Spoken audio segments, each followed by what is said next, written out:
Na kikao ya leo hapa Tseikuru, safari ya kuunda serikali ya 2027 imeanza. Sisi tumekuja hapa kusema huyu kiongozi wenu Kalonzo Musyoka, tumeketi na yeye, tumeketi na Eugene Wamalwa, tumeketi na Fred Matiang'i, tumeketi na Martha Karua, tumeketi na viongozi wengi, na tumekubaliana ya kwamba pahali Kenya iko lazima tusikizane na tupendane na tuketi chini tutoe mtu mmoja akuwe flag bearer ya kupambana na Kasongo. Ladies and gentlemen, welcome to MJR YouTube channel. This weekend is going to be marked with high octane politics cutting across political divide. The opposition are putting their house in order. The president also is trying to do his best to reach as many people as possible from different parts of this country. But today's meeting in Tseikuru must give President William Ruto a sleepless night. And without much ado, let me share with you a clip of Gachagua giving an electrified speech to the resident of Tseikuru at Stephen Kalonzo Musyoka home in Ukambani. Na tunaomba wa Kenya msituharakishe. Huyu Kasongo tunamjua. Tunamjua? Kwanza mimi namuonea 18. Ndio halali. Akinisikia halali. Hii jamani namsukuma. Nimsukume. Nimsukume. Nimsukume. Aende asiende. Aende asiende. Wangapi wanasema Kasongo aende, Kasongo aende. Mimi naomba wa Kenya mutulie. Mutupatie nafasi, msituharakishe kutangaza flag bearer. Asiwekewe mawe kwa barabara. Si ndio? Lakini mtuamini ya kwamba kati yetu hapa tutatoa kiongozi na serikali ni mmoja atakuwa president, mwingine atakuwa deputy, mwingine atakuwa prime, mwingine atakuwa speaker. There is enough space for all of us. But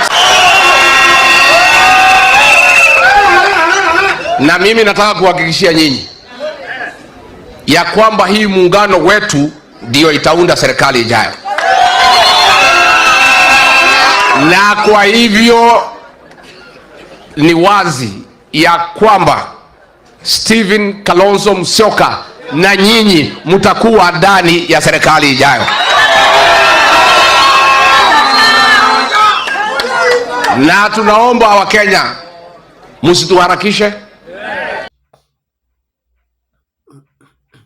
Now, ladies and gentlemen, I have always told you that in my own observation and backed up with the evidence around, former Deputy President Gachagua's presidential candidate will be Stephen Kalonzo Musyoka. This has played out many times in his speeches. He has never said it directly, but if you know how to read someone's body language and the coded message he has been sending to other principals, is that he would prefer a Kalonzo ticket. But on the other hand, there is also pressure from the young people and a general public view that Fred Matiang'i is the most preferred candidate to fly the opposition flag.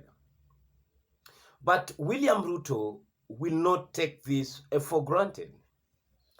But one thing must happen if Ruto wants to win 2027 general election, because Kalonzo Musyoka is going to make a second trial after 20 years. Remember, the last time he vied was in 2007, which he ended up in the third position after Kibaki and Raila. He's going to make it again, this time around as the top contender, and also the person who is most likely to give President William Ruto a run of his money. But now the big question is, do you think a Kalonzo candidacy can give the opposition the much needed support from the people? Because people are yearning for change. People want change, but they are also looking at the person who is going to steer the wheels of the change.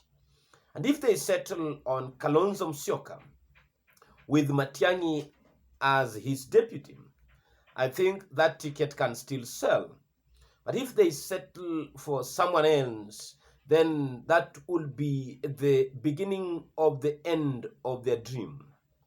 But the rally today at Kalonzo Musyoka's home, which Rigathi Gachagua termed as the beginning of the journey, or the starting of the journey to remove William Ruto from power, is one which one cannot ignore. It is indeed a rally which shows that people want this change.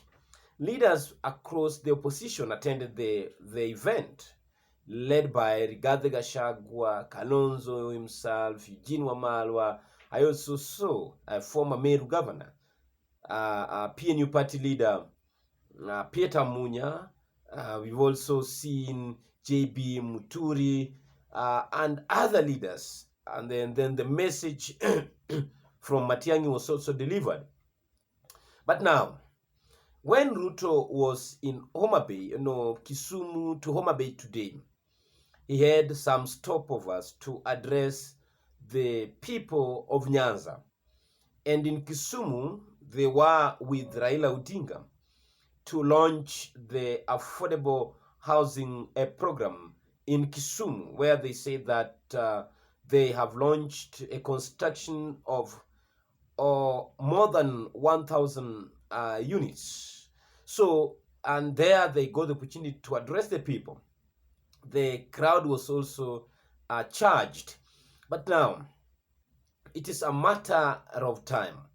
There are still a lot of things, as I normally say, to be learned, because the duration that we still have to wait for the general election is a long 2 years. Like Rigathi Gachagua said, that it is a long time to wait. So many things can still change. But if election was to be called now, William Ruto indeed will have to face a very tough and fierce opposition from the people and the current opposition. Even though there are some workout that needed to be done for the opposition to be effective, because they've not touched different parts of this country to reach and to convince as many people as possible, because people want an alternative. And where is the alternative? Some say that the opposition is crooked, is just a substitute of what is already in place. It's a lesser devil, as many people would put it. And now we want another alternative, if we were to say so. So, ladies and gentlemen, thank you for your time, and may God bless you.